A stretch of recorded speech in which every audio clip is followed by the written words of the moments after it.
사도신경으로 우리의 신앙을 고백합니다.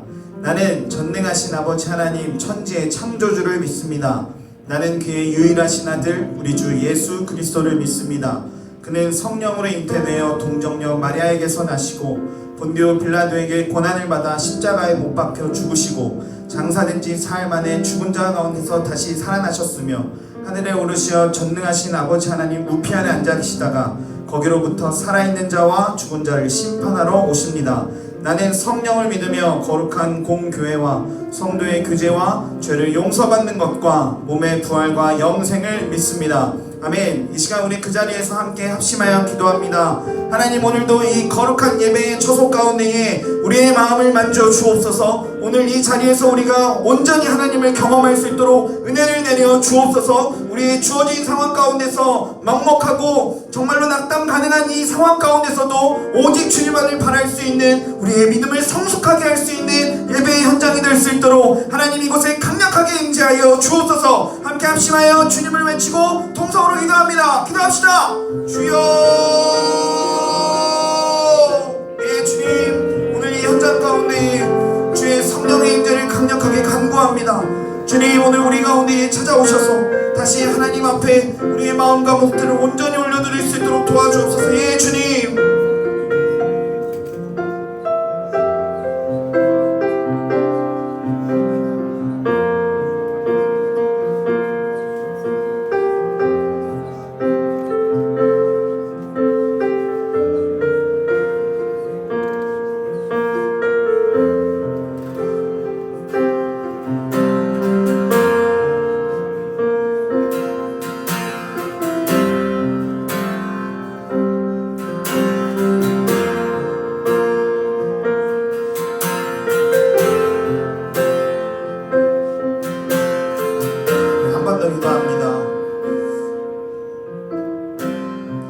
여러분이 갖고 있는 마음의 짐들이 있을 겁니다. 생각하고 묵혀두었던 무거운 마음들과 불편한 모습들이 이 자리에도 있는 줄 압니다.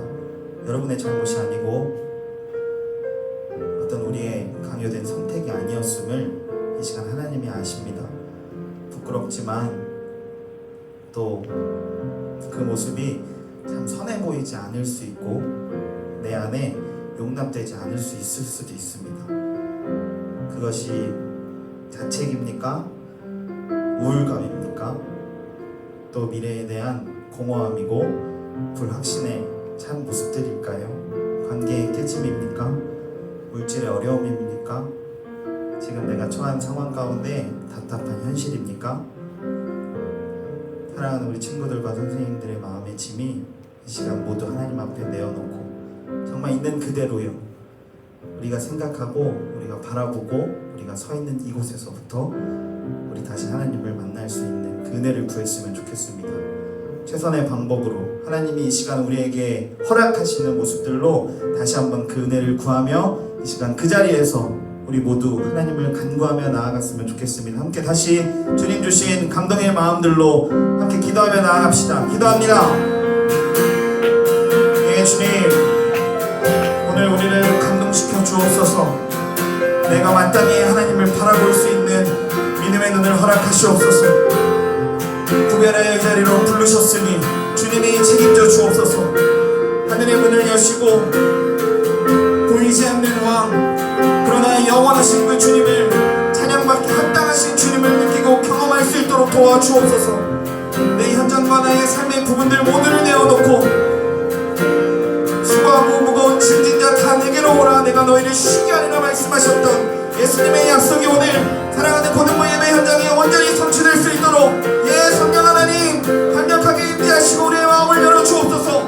주님 앞에 오늘 우리의 마음과 모습들 속에서 자유하지 못했던 부분들이 찬양함으로 우리의 더럽고 추악한 흠의 냄새가 떠나갈 수 있는 영광을 허락하시고 오늘 주님 앞에 믿음으로 기도함으로 고백하는 이 간구의 시간 가운데에서도 하나님 우리에게 허락하신 거룩한 주의를 만끽하고 누리며 그 안식일을 주님과 함께 동행할 수 있도록 하나님 오늘 이 고등부 부자트리 현장 가운데에 하나님 강력하게 역사하여 주옵소서.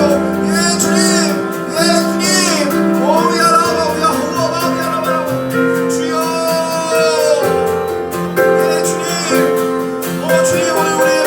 주시옵소서. 하나님 오늘 우리의 마음을 열어주옵소서.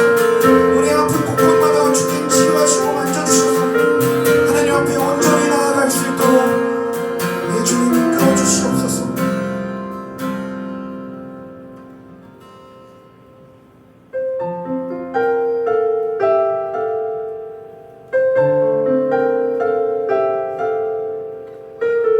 처음 부르는 찬양이겠지만 같은 마음과 같은 가사로 주님을 높이겠습니다.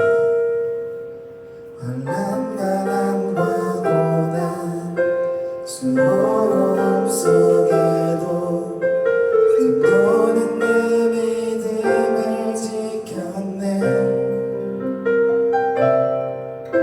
주를 섬기는 일에 자신을 다 드리며 진리의 말씀과 성령으로 그 길을 걸어. 한 번만 더요. 환난 가난과 고난, 환난과 가난과 고난 수고로움 속에도 손도는 그 믿음을 지켰네.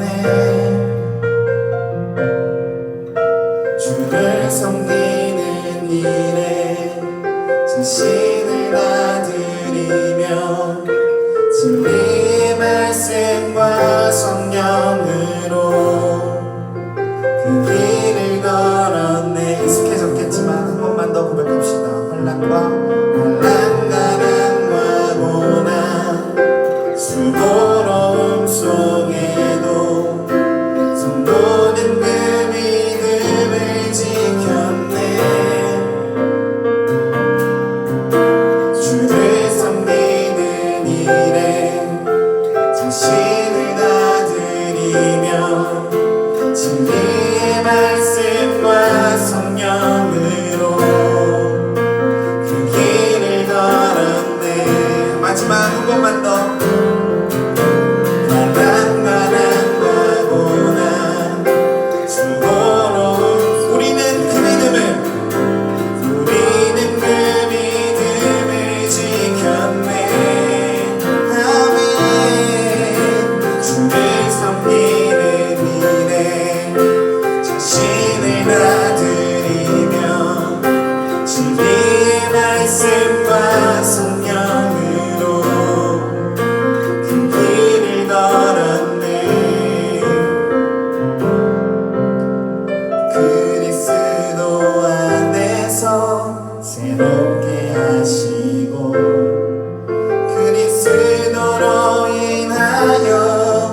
모든 것 가진 자로다.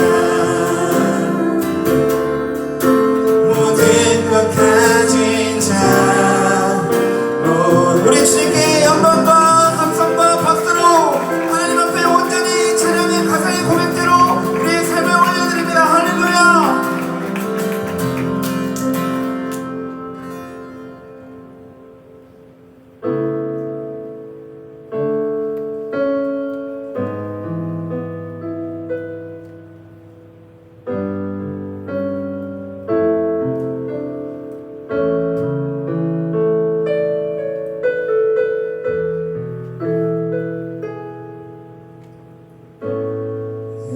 의지했던 모든 것 변해가고 억울한 마음은 거져가네. 부끄럼 없이 살고 싶은 난 주님 아시네.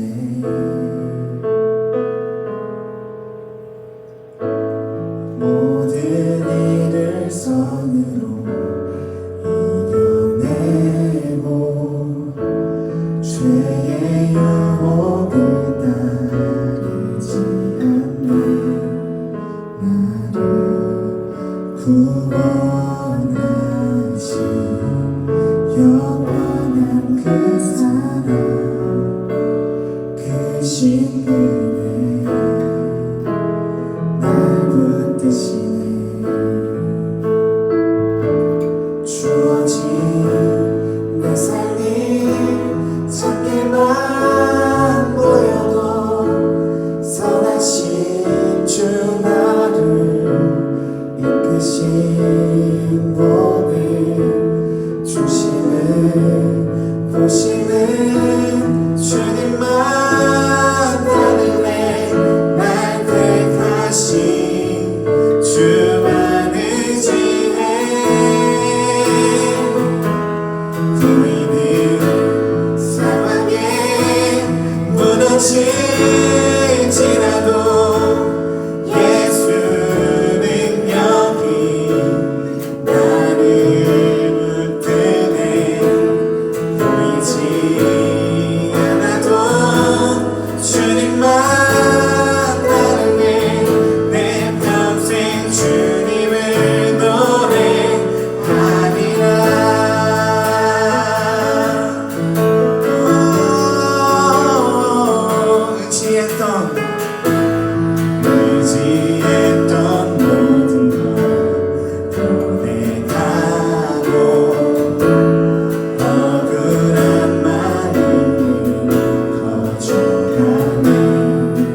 모여도 선하신 주 나를 이끄신 분의 중심을 보시는 주님만 다르네.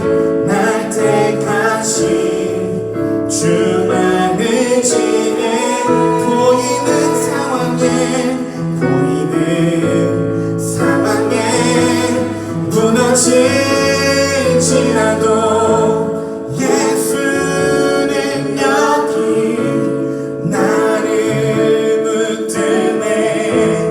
보이지 않아도 주님만 다르네.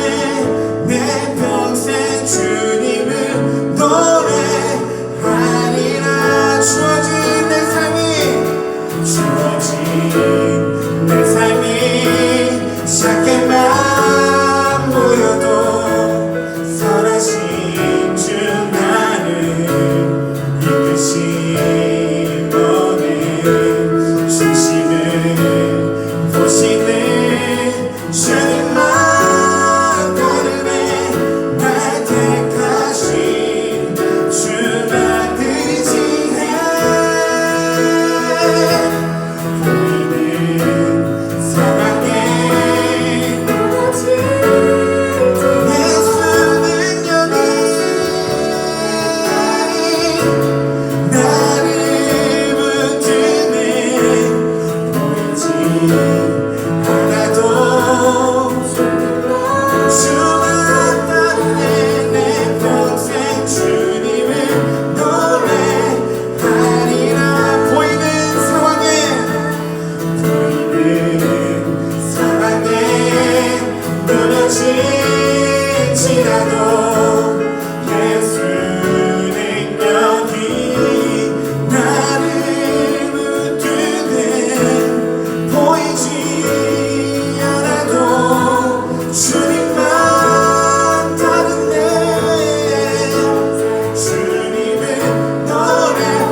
무너질지라도 예수는 여기 나를.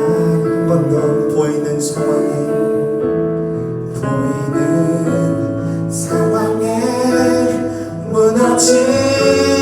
무너질지라도 예수는 여기 나를. 한 번 더 고백합니다. 보이는 상황에 무너질지라도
역사처럼 지켜주시고 주의 보혈로 이 나라와 민족을 회복시켜 주옵소서. 교회를 비롯한 모든 그리스도인들이 한마음으로 이 어려움을 극복하고 대처할 수 있는 세임과 지혜를 허락해 주옵소서. 확진자들을 속히 치유케 하시고 그 가족들과 함께 아파하고 있는 이들에게 주의 위로와 평강을 허락하시고 이 상황에 안정되어 다시 하나님을 마음껏 찬양하고 예배하는 그날, 또 이 현장 가운데 예배한 우리 모두가 하나님의 은혜를 온전히 누릴 수 있도록 함께하여 주옵소서. 주의 이름 세 번 부르짖고 동성으로 기도합니다. 주여, 주여, 주여. 하나님, 코로나19라는 이 절망적인 상황 가운데 우리 발이 묶여져 있고 우리의 삶이 너무나 갑갑한 가운데 있습니다. 마스크를 하고 하나님 더운 지금 같은 이 더위 가운데서도 우리의 불쾌지수가 점점 더 올라가고 하나님, 그러므로 우리의 마음이 무너지는 상황 가운데 있습니다.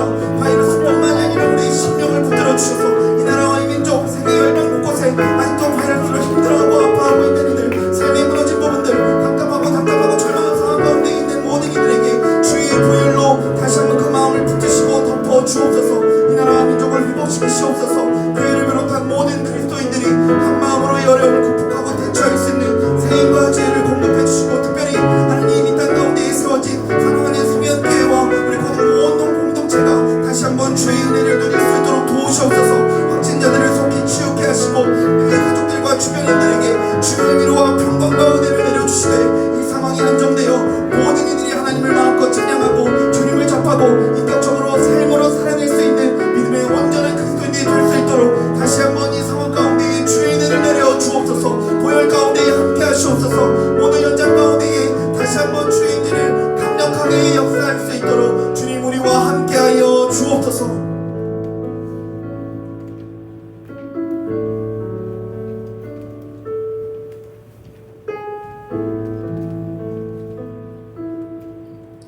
하나님, 오늘 하루도 예배 자리에 나와 함께 예배하게 해주시니 감사드립니다. 작지만 강한 예배, 몸이 아닌 마음의 예배가 각자의 처소 가운데서 드려질 수 있도록 그들의 마음을 받아주세요. 오늘의 예배의 자리가 있게 해준 많은 분들을 위해 기도합니다. 70년 전 오늘 우리는 수도 서울을 빼앗겼습니다. 피를 나눈 형제들 사이의 갈등이 많은 사람들의 피를 땅에 적셨습니다. 그저 지키겠다는 마음만으로 죽음의 두려움보다 더 큰 용기로 맞서주었던 모든 참전 용사들의 마음속에 아픔이 있습니다. 그들의 마음을 씻어주시고 다시는 똑같은 일이 되풀이되지 않도록 앞으로의 상황을 주님께서 주관해주세요. 이 시간 각자의 광야를 지나고 있는 사람들을 위해 기도합니다. 몇 달 전 우리는 한 터널에 들어섰습니다. 그리고 아직도 나오지 못했습니다. 혼란한 상황 가운데 우리의 예배는 축소되었고 상황 또한 힘들어졌습니다. 그런 열악한 상황임에도 불구하고 학업의 자리는 각자의 마지막을 향하고 있고 걱정 또한 커져만 가고 있습니다. 지금 경험하는 상황 모든 게 다 처음이라서 어떻게 해야 될지 모르겠습니다. 그러나 이 힘든 상황 속에서도 우리는 이 자리에 나왔습니다. 우리는 그 믿음을 지켜왔습니다. 우리는 무명하나 유명한 자, 주님 안에서 새롭게 되었고 자유케 되었습니다. 이 시간 주님과 함께 하기를 원하는 모든 성도들의 마음속에 찾아가 그들의 마음을 알고 느끼고 공감해주세요. 지금 이 시간 말씀 전해주실 전도사님의 말씀이 아볼로의 언변이 아닌 바울의 진정성이 담기고 그 말씀이 고등부 모두에게 뿌려질 수 있도록 예배의 모든 순간을 주관해주세요. 감사합니다. 예배의 처음과 끝을 함께 하시는 예수님의 이름으로 기도드립니다.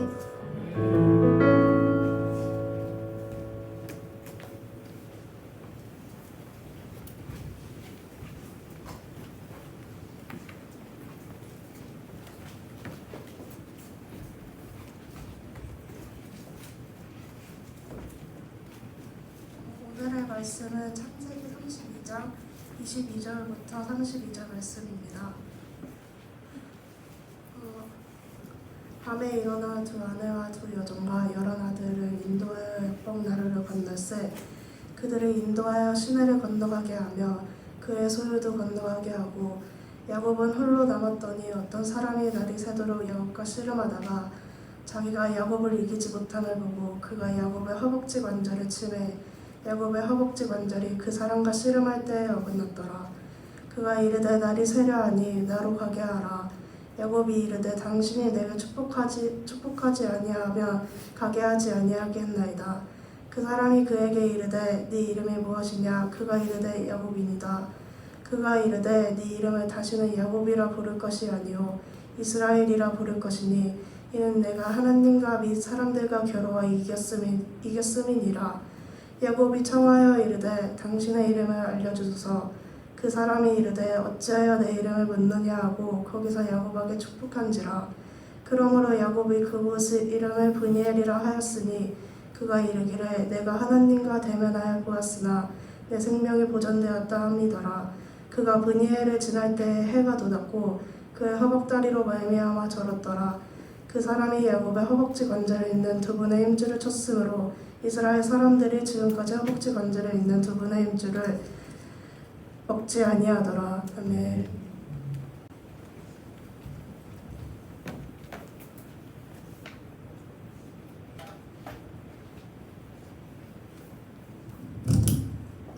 말씀 듣기 전 함께 기도하겠습니다. 하나님 감사합니다. 오늘 우리를 다시 한번 예배 첫으로 불러주시고 하나님의 거룩한 그 말씀 앞에 준엄한 말씀 앞에 설 수 있도록 다시 우리의 상황을 정돈시키시고 말씀으로 하나된 공동체에 이 자리로 모여주시니 감사합니다. 각 처에서 예배하는 사랑하는 우리 고등부 친구들과 모든 지체들 속에 그곳이 어떠한 상황이고 어떠한 현장이든지 상관하지 않고 주님 마음껏 그들을 통하여 일해 주시고 오늘 말씀이 들려지고 읽혀지고 보여지고 우리의 마음에 다시 한번 새겨질 때에 우리의 삶의 부분들이 말씀으로 다시 하나님 앞에 온전히 설 수 있는 은혜를 경험할 수 있도록 그 은혜가 어떤 것인지 하나님의 존재를 깨달음으로 더 성숙하게 믿음으로 반응할 수 있도록 말씀을 통하여 우리 고등부가 처음부터 다시 한번 기초를 세우고 하나님을 온전히 바라볼 수 있는 믿음을 허락하여 주옵소서. 함께 하실 줄 믿음에 예수님의 이름으로 기도했습니다. 아멘. 리이젤이라는 소녀 한 명이 있었습니다. 그녀는 성폭행을 당해서 임신을 하게 됐어요. 근데요, 그녀는 신앙 양심상 낙태할 수가 없어서 딸을 낳고 입양을 시켰습니다. 그리고 신학을 공부해서 목사가 됩니다. 그로부터 26년 후 어느 날 리이젤 목사는 한 통의 전화를 받게 됩니다. 띠리링, 여보세요? 저는 리이젤 목사님의 딸입니다. 수화기 너머로 들려온 목소리는 20대 중반을 넘은 자신이 낳은 딸이었던 것입니다. 여러 경로를 통해서 리이젤 목사님을 찾았고 생모 소재를 파악하고는 자신의 어머니에게 전화를 걸었던 것이었습니다. 어머니, 성폭행을 당해 낳은 불행한 아이 저를 낳으셨죠? 저는 양 부모님께 그 소식을 들었습니다. 훌륭한 양 부모를 만나서 다행히 제가 잘 클 수 있었습니다. 대학을 졸업했고요. 좋은 남자를 만나서 결혼해서 저는 딸이 있습니다. 행복한 생활을 보내고 있었습니다. 이렇게 수화기 너머로 딸이 안부 인사를 보낸 것이죠. 그러나 리이젤 목사는 그 소식을 기쁘게 받아들일 수가 없었습니다. 26년 전 바로 자신을 성폭행한 그 남자가 생각났기 때문입니다. 그러자 딸이 울면서 말합니다. 어머니, 그 어려운 상황 가운데서도 나를 낙태시키지 않으셔서 감사해요. 저를 낙태시키지 않은 것을 감사하게 생각합니다. 내가 믿는 예수를, 내가 영접한 예수님을, 내가 알고 있고 신뢰하는 예수 그리스도를 어머니도 꼭 영접해서 구원받으시라고 전화를 드렸어요. 딸은요, 친모가 리이젤 목사님이 목사인 줄도 모르고 전화를 걸었고 예수를 소개했습니다. 그제서야 리이젤 목사님 마음에 남아있던 그 증오, 상처, 인생을 실패한 것만 같았던 그 암담한 마음들이 녹아내렸습니다. 사랑하는 모든 고등부 공동체에게 선포합니다. 이 시간 현장 가운데 있는 사랑하는 친구들, 선생님들과 온라인 현장 가운데 있는 우리 모든 고등부 친구들에게 죄 많은 것에 은혜가 있다는 것을, 죄인된 우리의 모습 속에 분명한 은혜가 있다는 것을 선포하고 싶습니다. 단언컨대 이 자리에 있는 그 어느 누구도 오늘 하루 죄를 짓지 않은 사람이 없을 것입니다. 아니, 아무도 없습니다. 그렇다면 죄를 짓고 있는 우리에게 은혜가 있는 것인가 하는 질문을 할 수 있겠죠. 본문을 살펴보면요, 여러분이 모를 수가 없는 야곱과 하나님의 대결 장면이 기록되어 있습니다. 인생의 처음 날 때부터 누군가를 끌어내리고 붙잡았던 이 야곱의 인생은 그의 전 인생 속에서 끊임없이 죄를 지으며 살아가지 않았습니까?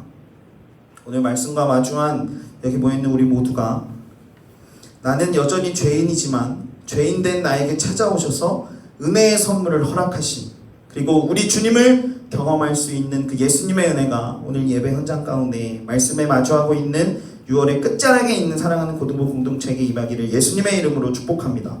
성경을 중심으로 오늘 말씀을 함께 나누기 원합니다. 읽진 않았지만요, 오늘은 32장 첫 구절부터 보려고 합니다. 그래서 모든 친구들, 선생님들께서 성경을 좀 같이 펴주시고 함께 말씀을 나누기를 원합니다. 1절부터 2절까지인데요, 가능하시다면 함께 읽어주실까요? 시작! 야곱이 길을 가는데 하나님의 사자들이 그를 만난지라. 야곱이 그들을 볼 때 이르기를 이는 하나님의 군대라 하고 그 땅 이름을 마하나임이라 하였더라. 아멘. 야곱의 이야기를 조금 해야 될 것 같습니다.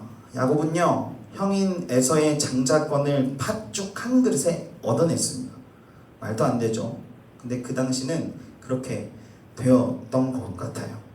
아버지인 이삭을 속여서 장자만이 받을 수 있는 축복을 가로챘습니다. 그 사실을 알게 된 형 에서가 가만히 있을 수 없죠. 창세기 27장 41절에는 그러한 야곱의 모습을 형 에서가 증오하고 미워하고 죽이기까지 합니다. 그래서 그 41절에는 이렇게 기록되어 있습니다. 에서는 야곱을 죽이리라 하였다고 기록하고 있죠. 그렇게 야곱의 에서로부터의 도피 생활은요, 시작됐고 난생 처음 느끼는 이 도망자로서의 외로움 그리고 두려움, 공포감이 엄습한 생활을 시작하게 됩니다. 근데요, 우리 친구들도 잘 알고 있겠지만 야곱의 인생은 어떠했습니까? 고향 땅 브엘세바라는 그 고향 땅으로부터 하란이라는 곳까지 도망하면서 중간에 돌베개를 베고 잠을 청하던 중 하나님의 영광과 임재를 만났습니다. 하나님의 은혜를 시작으로 외삼촌 라반의 밑에서 목숨을 보존할 수 있었고, 두 아내를 얻고 노동하기까지 20년의 시간 동안 약속의 하나님을 경험하게 됩니다. 야곱, 너를 고향 땅으로 다시 돌아오게 하겠다는 하나님의 약속이요, 사실상 산전수전 겪은 이 야곱을 다시 야곱이 원래 살고 있었던 고향 땅으로 불러 들어온 것입니다. 그런데요, 오늘 1절 2절에 그가 돌아오던 중에 하나님의 사자들, 하나님의 군대라고 얘기했던 그 마하나임이라는 하나님의 임재와 하나님의 군대와 오늘 야곱이 맞닥뜨렸던 것입니다. 야곱은 하나님의 사자들을 알아차리고요, 하나님의 군대라 이야기하고 마하나임이라고 고백합니다. 성경에 기록되어 있는 이 하나님의 사자들은 우리가 다들 이미 단어로 인지하고 있듯 복수를 나타냅니다. 그렇죠? 단수로 이야기하면 단순하게 하나님의 사자라고 이해할 수 있는데, 이 단어는요, 히브리 말로는 사실상 마하나임은 복수고 단수로는 마하네라는 단어입니다. 그리고 그의 이 히브리어의 좀 원어를 설명해서 미안하지만 히브리 쌍수격인 이 마하나임 복수의 단어를 통해서요, 하나님의 사자들, 하나님의 군대라고 해석할 수 있는 것입니다. 왜 전사님이 이 어원을 여러분들에게 소개할까요? 두 단어를 비교해 놓고 공통된 단어를 하나 제거하면요, 은혜, 은총이라는 뜻만 남아 있게 됩니다. 마하나임, 마하나라는 이 해라는 H의 발음이 되는 히브리어를 빼면 하나님의 은혜, 하나님의 은총이라는 단어가 남게 되기 때문입니다. 이 단어를 통해서 알 수 있듯이 야곱을 만나러 온 하나님의 사자들은요, 단수 하나 홀로 있었던 하나님의 사자도 아니었고요, 복수 쌍수격인 하나님의 어마어마한 군대로서 야곱을 만나러 온 것입니다. 여러분, 하나님의 군대라는 이 단어를 조금 더 여러분들이 느낄 수 있을까요? 군대를 다녀온 병식쌤과 창김쌤만 아실 것 같은데, 군대의 어떤 그런 부분들 안에 사단의 개념이 있습니다. 여러분, 근데 사단이라는 게 결국에는 엄청나게 많은 숫자입니다. 그 한 사단이요. 그리고 그 사단장을 지휘하는 분이 별 2개인 장군입니다. 근데 이 마하나임이라는 것은 그만큼 전사님은 11사단 강원도 홍천에서 근무했습니다. 근데 그게 한 사단이에요. 홍천을 다 주둔하고 있는. 근데 마하나임은 이 사단이 2개가 있는 수라고 합니다. 그러니까 어마어마한 하나님의 임재와 은혜와 사자와 현현들이 야곱을 지금 맞닥뜨리고 있는 겁니다. 근데 여러분 보세요. 이를 풀게 되면 하나님이 야곱에게 단순히 함께 하시는 은혜로 오신 분이 아니라 은혜를 뛰어넘어서 말도 안 되는 하나님의 강력한 최상위격의 모습으로 야곱을 만나러 온 것이 됩니다. 그쵸? 근데 오늘 야곱은 이 크신 은혜로 다가오신 하나님을 마주하는데 대수롭지 않게 반응한다는 것입니다. 사랑하는 고등부 여러분, 우리가 은혜이신 하나님을 마주할 때 차마 말할 수 없고 느낄 수 없는 크신 하나님을 만나게 되지 않습니까? 이 자리에도 인격적으로 하나님을 만난 친구들이 있을 겁니다. 이미 수년간 하나님과 함께 교제하며 살아내온 선생님들의 삶이 계실 겁니다. 그런데 그 은혜를 뛰어넘는, 말할 수 없는 이 은혜를 어떻게 반응해야 하겠습니까? 여러분이라면. 여러분은 그런 주님을 마주할 때 어떻게 반응하겠습니까? 아니, 만나지 않았어도 괜찮으니 그 은혜와 마주치면 내 모습 어떨 것 같습니까? 진수야, 어떨 것 같아?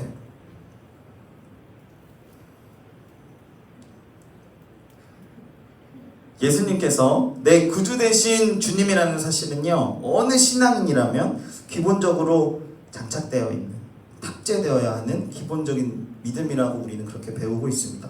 그런데요, 그 주님이 나를 만나러 오신 이 상황에 주님이시네요. 네, 이따가 가세요. 저는 그냥 갈게요. 하는 모습이 바로 오늘 이 야곱의 모습이었다는 것입니다.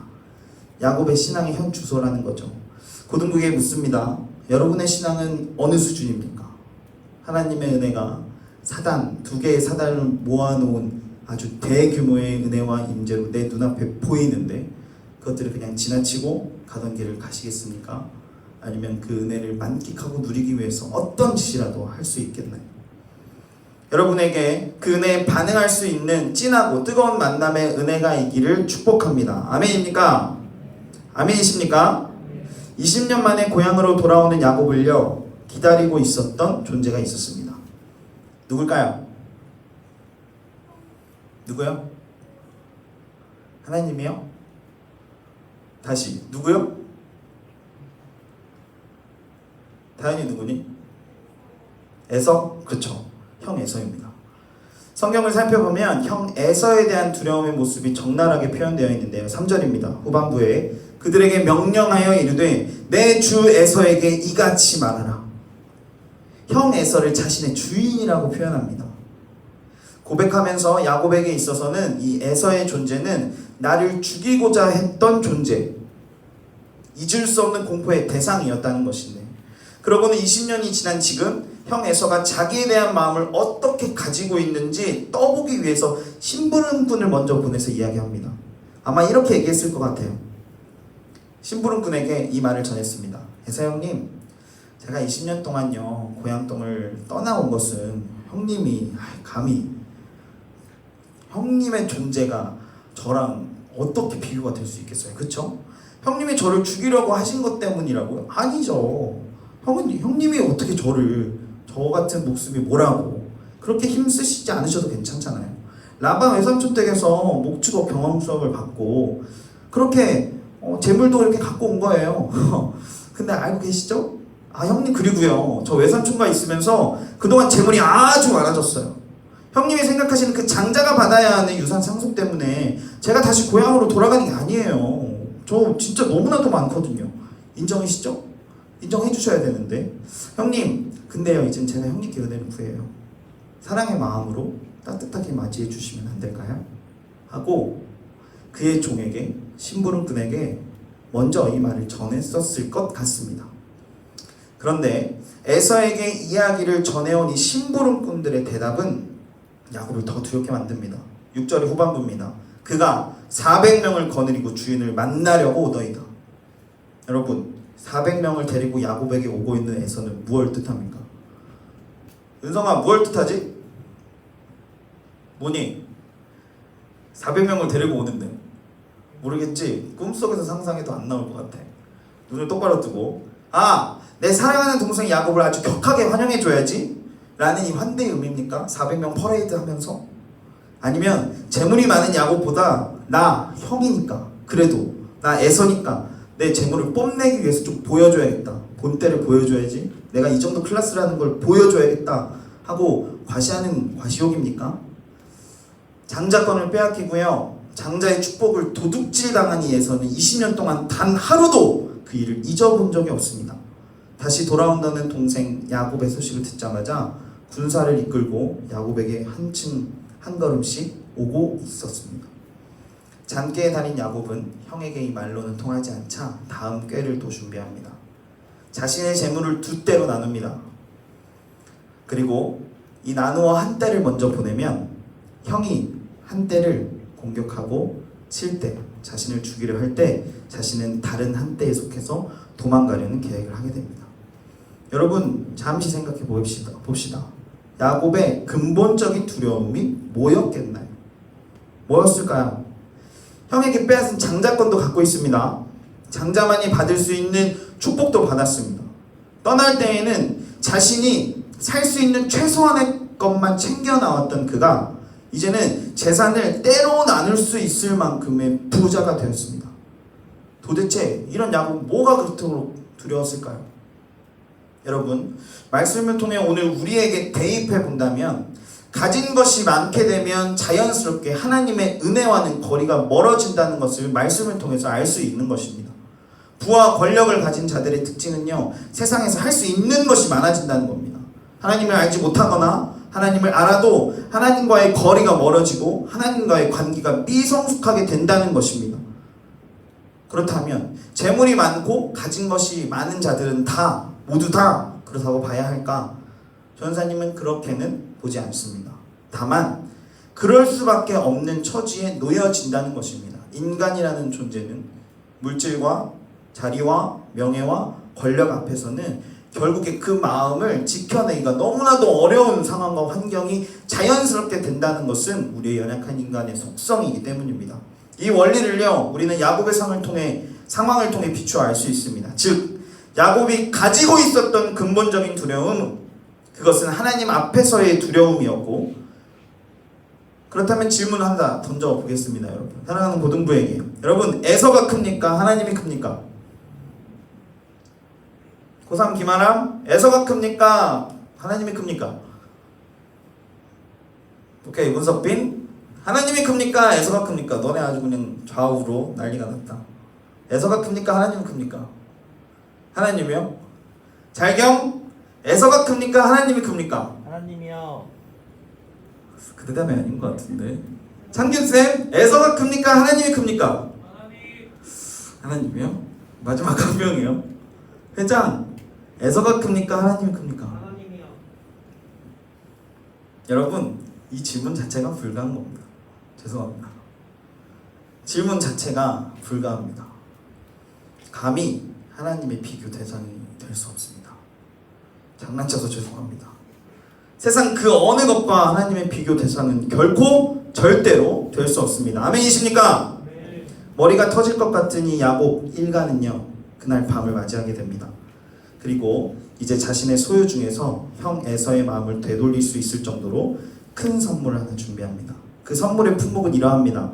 조금 더 뒷절로 가면요, 14절부터 15절까지 있습니다. 전사님 읽을게요. 암염소가 200이요, 순염소가 20이요, 암양이 200이요, 순양이 20이요, 전나는 낙타 30과 그 새끼요, 암소가 40이요, 황소가 10이요, 암나귀가 20이요, 그 새끼 나귀가 10이라.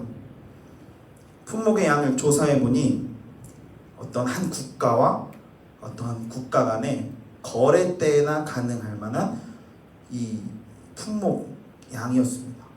조공을 한 나라가요, 자신이 섬기고 있는 윗나라에게 조공을 바치는 것보다 월등히 넘치는 수치랍니다. 그럼 이해가 되세요, 여러분? 국가 간의 국가에도 이런 선물은 안 준다는 겁니다. 야곱이 살기 위해서 얼마나 발버둥 치고 있는지 이제야 좀 감이 잡히시나요? 결국 그는 첫 번째 선물, 두 번째 선물, 세 번째, 처자식을 포함한 선물, 그리고 마지막 자신을 포함한 총 4번의 기회를 만들어서 형 에서를 만나러 갑니다. 아내와 자녀들 모두 약복강을 건너게 한 후에 비로소 이제 홀로 남은 그 밤, 바로 오늘 본문이 야곱이 하나님을 독대하는 장면입니다. 오늘 본문의 24절을 보면 야곱은 홀로 남았다고 기록하고 있습니다. 여러분, 결국 우리의 인생은 홀로입니다.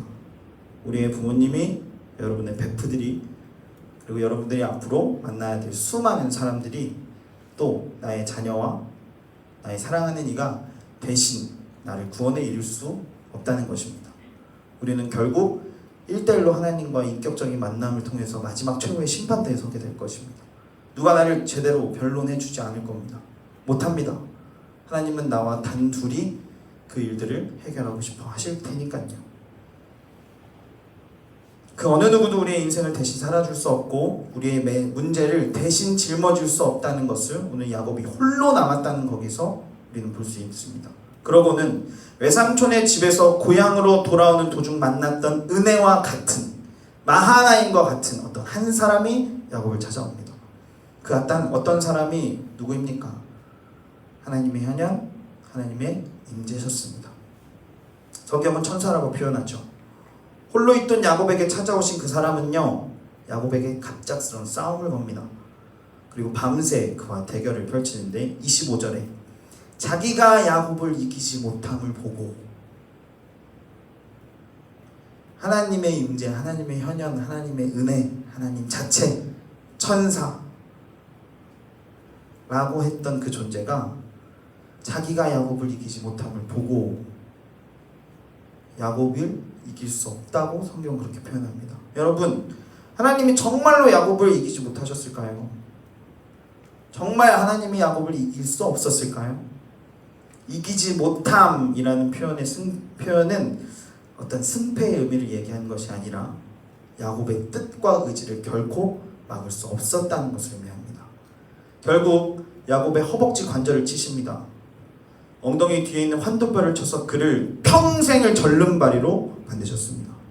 이 모습은요, 성경에서 표현하길 야곱의 육체적인 죽음을 의미했습니다. 이미 죽었습니다. 인생 자체가 끝난, 하나님 앞에서 이미 그렇게 결론 짓게 된 인생이 되었습니다. 그럼에도 끝까지 야곱은 자신의 인생이 끝났음에도 불구하고 포기하지 않고 하나님에게 그 싸움의 끝까지를 보여주고 있는 것이죠. 야곱에게 자신에게 남은 하나, 인생의 첫 시작에 그는 형 에서의 발뒤꿈치를 잡고 세상에 나온 자신의 고유 모습처럼 끝까지 그 사람을 붙들었습니다. 아무도 하나님을 뵙고서는 살 수 없어서 끝까지 자신의 정체를 밝히지 않았던 하나님에게 야곱은 당신이 내게 축복하지 아니하면 나는 절대로 이 길을 떠나지 않겠습니다 하고 얘기합니다. 자신의 지대한 관심사인 축복을 그렇게 포기하지 않았습니다. 아니, 포기할 수 없었습니다. 그는 인생의 처음부터 끝까지 형 에서에게도 장자의 축복권에 아주 혈안이 되었던 인생이었기에 하나님 그 자체를 만났을 때 과거와는 달리 그는 그 축복을 갈구했습니다. 그러자 그 초월의 존재는 야곱에게 묻습니다. 내 이름이 무엇이냐? 너 이름이 뭐니? 죽음의 기로 앞에 놓인 야곱은요, 이제 더 이상 기댈 것도 없고 희망을 품을 수도 없는 상황에서 자신에게 싸움을 걸어온 이를 붙들었을 때 비록 그분이 누구인지 깨닫게 됩니다. 여러분, 야곱의 이름을 몰라서 물으신 것이 아니라요, 야곱의 이름을 물음으로 하나님은 이렇게 야곱에게 얘기하셨습니다. 사랑하는 내 아들아, 사랑하는 야곱아, 너의 지난날의 모든 아픔과 고통 속에서도 함께한 나를 알고 있니?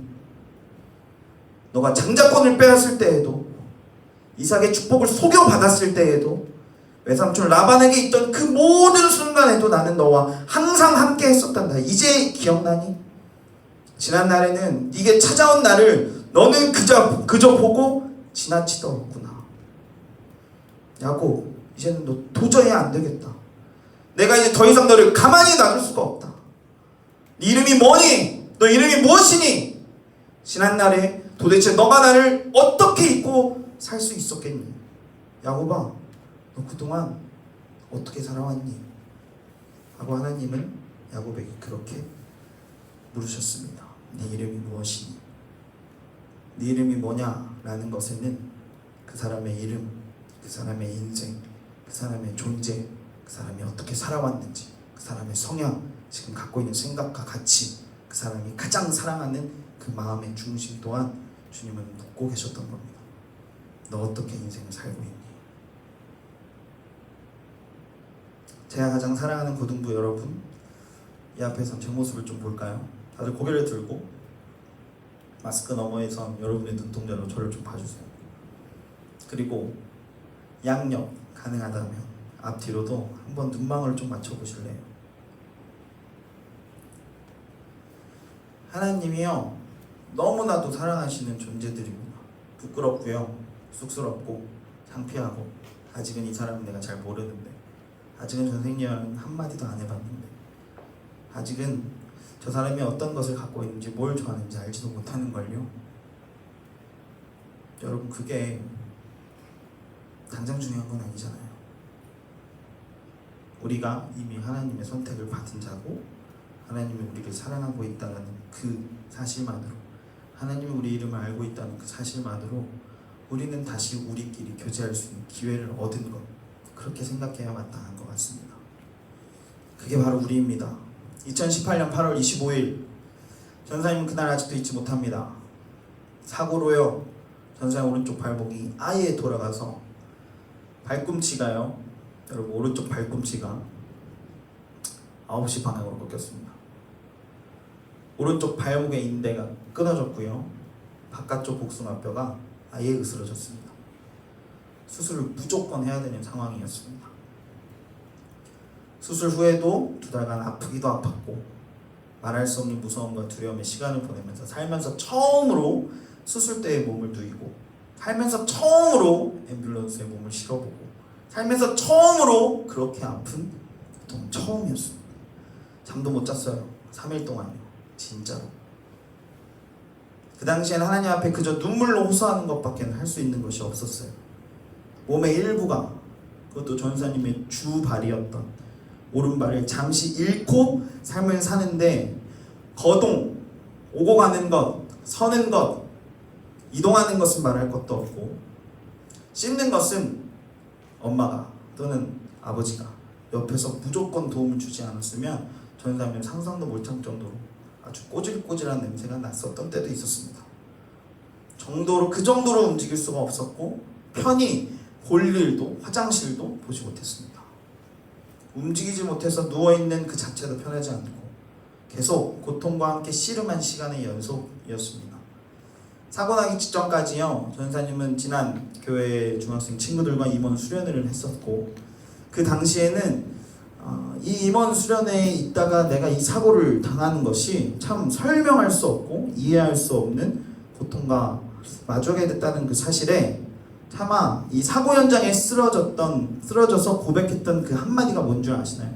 이해되지도 않고, 내가 왜 이 사고를 겪어내야 되고, 왜 내가 지금 이렇게 아파야 되지? 하는 그 찰나에 땅에 누워서 전사님을 막 이렇게 애처롭게 달려오는 전사님 교사들과 그 안전요원이 전사님에게 와서 괜찮냐고 물어보는 전사님 한마디는요, 제가 다쳐서 다행이네요. 우리 친구들과 선생님들 다치지 않아서 너무 감사합니다. 내일 예배 어떡할까요? 누워서 그러고 있었답니다. 지금 좀 기억이 날 법한데 그런 말을 했다고 해요. 내일 예배 어떻게 하죠? 내일 설교 누가 한대요? 이 얘기를 하고 있더라고요.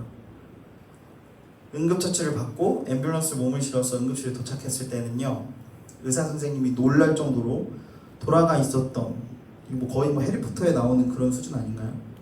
발목이 어느덧 제자리로 일부러 돌아와 있었고, 당시 입원해야 하는 병원은 대기 인원이 많아서 언제 입원실이 날지도 모르는 그 상황에 있었던 이 전사님이 해야 됐던 이 수술과에서는 아주 탑이었습니다. 그런데 곧바로 입원실로 향하게 되는 은혜와 국가대표 선수들의 이 수술을 도맡아 하셨던 주치의 선생님이 배정이 돼서 전사님 수술과 회복을 맡게 하셨던 것은 하나님의 아니고서는 설명할 수 없는 일들이지 않을까 생각합니다. 발목이 돌아가 있던 제가 온전히 땅을 밟을 수 있던 것에 감사했고, 두 발로 서 있는 것은 상상조차도 하지 못했던 제가 지금 여러분 앞에 목발 없이 한 걸음도 더 뗄 수 있는 이 상황에 참으로 감격스럽습니다. 그리고 그날부터 하나님은 다시 전 사람의 으스러진 뼈를 붙이셨고, 인대 근육을 생성하셨고, 지금은 정상적인 삶 그것들을 뛰어넘어서 여러분들보다 뛰면 더 잘 뛸 수 있는 의지는 갖고 있으나 이 다리에 아무튼 통증이나 이런 부분들은 전혀 없이 평상의 삶을 살고 있다는 것을 우리 친구들과 선생님들도 잘 아실 겁니다. 말씀을 정리합니다. 사랑하는 고등부, 주님 오늘 우리에게 물으십니다. 네 이름이 뭐니? 고등부야, 네 이름이 무엇이냐? 사랑하는 고등부야, 사랑하는 내 자녀야, 네가 지금 어떻게 어느 모습으로 살고 있었니? 야곱은 지난날 분명히 하나님의 은혜를 만났지만 성숙치 못한 신앙으로 주님을 떠나 자신의 형을 내 주인이라 고백하며 이제는 형님께 은혜를 구합니다 했던 미성숙한 신앙인이었습니다. 그리고 그는 마하나임 주의 군대와도 같았던 그 은혜들은 그냥 지나쳐버리고 자기 갈 길을 갔던 참으로 어리석었던 사람이었습니다. 그런 야곱에게 하나님은 한 번 더 기회를 주셨습니다. 다시 한 번 찾아가서 야곱을 살리기 위해 허벅지 관절을 치시고 절름마리로 만드시면서 육체의 죽음을 맞게 하셨고 새롭게 그를 구원하심으로 축복하십니다. 어떻게 해요? 이렇게 해요. 네 이름을 다시는 야곱이라 부를 것이 아니요 이스라엘이라 부를 것이니 이는 네가 하나님과 및 사람들과 겨루어 이겼음이니라. 아멘. 여전히 우리 가운데 함께 하셨던 하나님, 그 주님의 은혜를 지나치고 홀로 있던 밤에 우리의 모습들을 되돌아봅니다.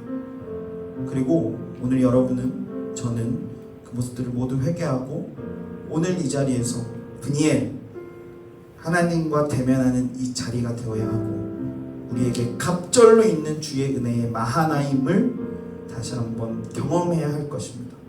그렇게 소망하시는 우리 모두가 될 수 있기를 예수님의 이름으로 축복합니다. 그렇게 소망하는 고등부가 되기를 예수님의 이름으로 축복합니다.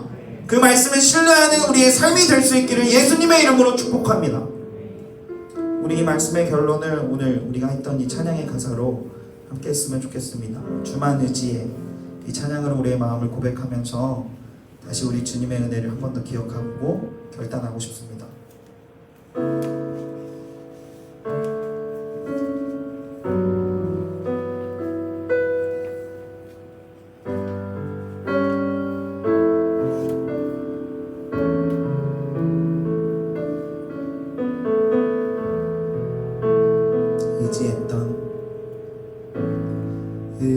의지했던 모든 것 변해가고 억울한 마음은 커져가네. 부끄럼 없이 살고 싶은 마음 주님 하시네. 한 번 더요. 의지했던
붙드십니다. 날 붙드시네. 주어진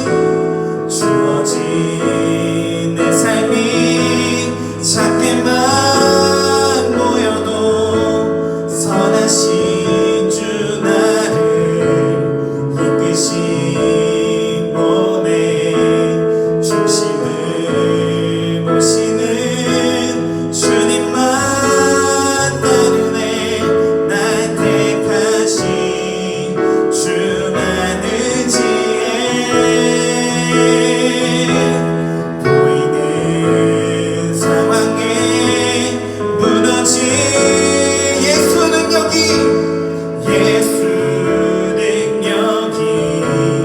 나를 붙드네. 보이지 않아도 주님만 따르네.